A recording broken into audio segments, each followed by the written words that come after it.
하나님 아버지, 오늘 제가 하나님의 말씀을 읽고 묵상할 때 필요한 영의 양식을 주시기 위해 성령님께서 이 시간에 함께해 주시길 간구합니다.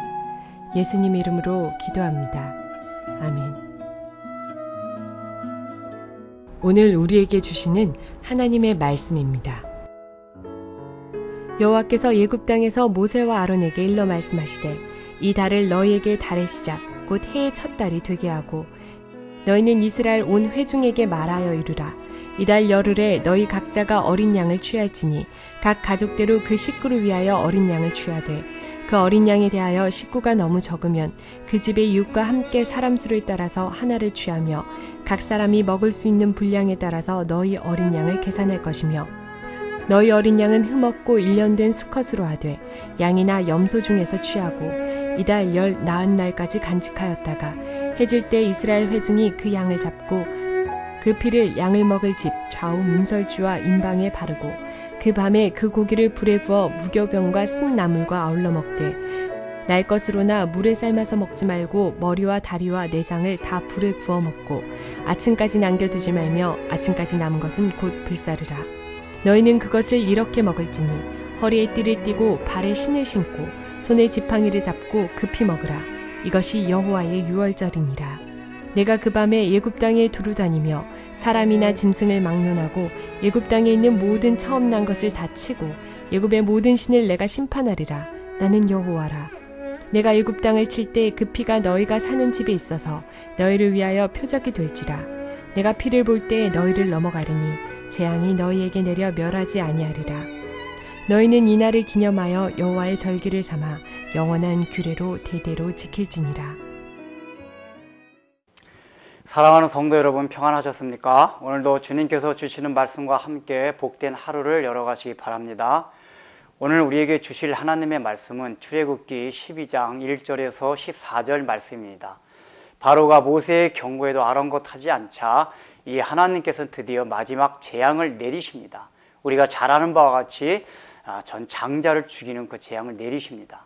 그런데 중요한 것은 이 장자를 죽이는 재앙을 내리시기 전에 이스라엘 백성들로 하여금 어떤 것을 시행하도록 명령하십니다.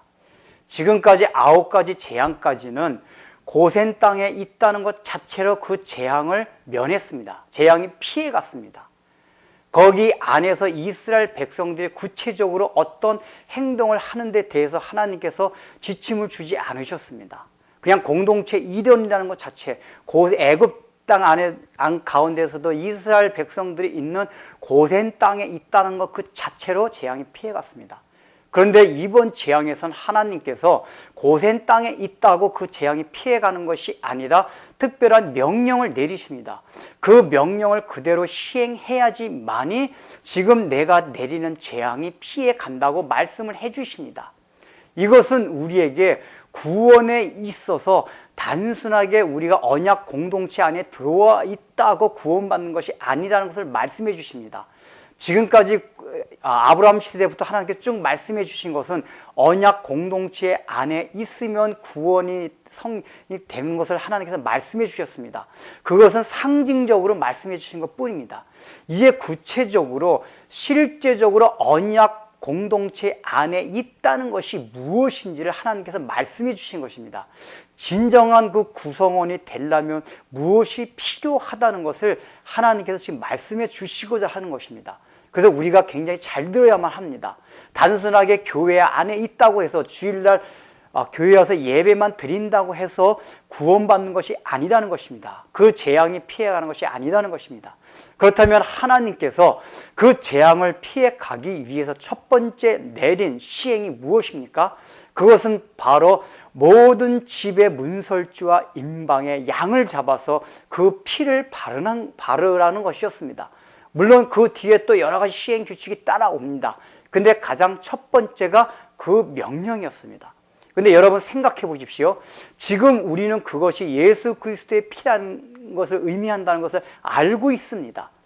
그러나 그 당시에 이스라엘 사람들은 그것이 무엇을 상징하는지 몰랐습니다. 다만 모세로 하여금 이제 장자를 죽이는 재앙을 내릴 것이다. 그런데 너희가 그 재앙을 맞지 않으려면은 양을 잡아서 너희 문설주와 임방에 피를 발라라 라는 말만 들었을 뿐입니다. 근데 여러분 그 당시에 사람들 사고방식 생각해 보십시오. 지금 우리도 피를 보면 끔찍합니다. 가능한 걸 보지 않으려고 합니다. 피 색깔이라는 것 자체가 사람이 본성적으로 그것을 보면 끔찍하게 생각하고 두려워합니다. 그런데 그것을 자기 문 들어오는 입구에 다 바르라고 합니다. 문설주와 임방에 바르라는 얘기는 문 입구에 아래면 빼놓고 양쪽 두 기둥과 위에 한 기둥, 세 기둥을 다 바르라는 것입니다. 여러분 이것이 얼마나 끔찍하겠습니까? 이스라엘 백성들 아마 속으로 이렇게 의아하게 생각했을지도 모릅니다. 왜 하나님께서 그 구태여 그 막 끔찍한 피를 잡아가지고 양을 잡아서 그 끔찍하게 피를 우리 문 앞 사람이 가장 먼저 보이는 그 문에다 바르게 하실까라는 아마 의무도 있었을지도 모릅니다. 그럼에도 불구하고 그들은 그 말씀에 순종했습니다. 여러분 이것이 무엇을 말합니까? 우리 기독교가 피의 종교라는 것을 말합니다. 그 재앙에서 벗어나기 위해서 그 재앙을 당하지 않으려면 끔찍한 피를 우리에게 발라야 한다는 것을 말하고 있습니다. 이스라엘 백성들이 그것을 행했습니다. 그들이 비록 그것을 하면서 그런 끔찍하고 이상한 생각을 했을지도 모르지만 그 말씀에 그대로 순종했습니다. 오늘날 우리는 어떻습니까? 원래 기독교의 가장 중요한 것은 피의 종교라는 것입니다. 그런데 이 피의 종교가 자꾸만 오늘날 퇴색되어 가고 있습니다. 왜 그렇습니까? 피라는 것이 끔찍합니다. 특히 현대인들이 생각할 때는 피의 종교라고 생각하면 왠지 원시 종교 같고 미신적인 종교 같은 그런 이미지가 담겨져 있습니다. 그래서 오늘날은 기독교를 전파할 때도 어떤 식으로 전파합니까? 이것은 굉장히 제가 누누이 강조하는 거지만은 그저 이 땅에서 위로받고 평안하고 행복하고 뭔가 더 고상한 삶을 살기 위한 방편으로 자꾸만 기독교를 전파하고 그걸 받아들입니다. 그러나 기독교의 핵심과 원리는 그것이 아닙니다. 피와 같이 끔찍한 것입니다. 이것이 없으면 하나님의 진노를 받는다는 것입니다. 하나님께서 이것을 가장 먼저 시행케 한 것은 하나님의 진노와 심판이 먼저 있다는 것을 전제로 하고 그것을 알아야지만이 구원에 접근할 수 있다는 것을 말해주고 있습니다. 저는 그러한 점 때문에 오늘날 우리 한국교회 또 오늘날 기독교가 너무나 그렇게 이 땅에서 누리는 그런 어떤 고상하고 저 아름다운 삶을 추구하기 위한 방편으로 기독교가 변질되는 것 굉장히 걱정스럽습니다. 우리는 원래 원색적인 이 피의 복음을 그대로만 전해야 합니다. 비록 그것이 끔찍할지라도 현대인들이 생각할 때 그것이 어감이 좋지 않다 할더라도 그 피가 아니면 피가 무엇을 말하냐? 죽음을 말합니다. 심판을 말합니다. 즉 그러한 죽음과 하나님 앞에 진노 그러한 것을 전제로 할 때 구원의 문턱에 들어설 수 있다는 것을 다시 한번 우리 마음에 각성해야 할 것입니다. 우리 기독교는 피의 종교입니다. 기도하겠습니다. 하나님 아버지, 저희들은 오늘날 기독교를 피의 종교를 퇴색시키며 그저 우리가 현실 세계에서 더 아름답게 살아가는 고상한 종교로 변질시키고 있지 않는지 다시 한번 생각하게 해 주시옵소서.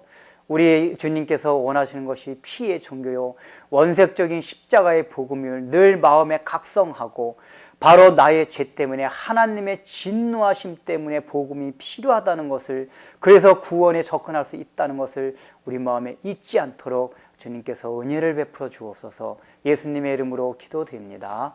아멘.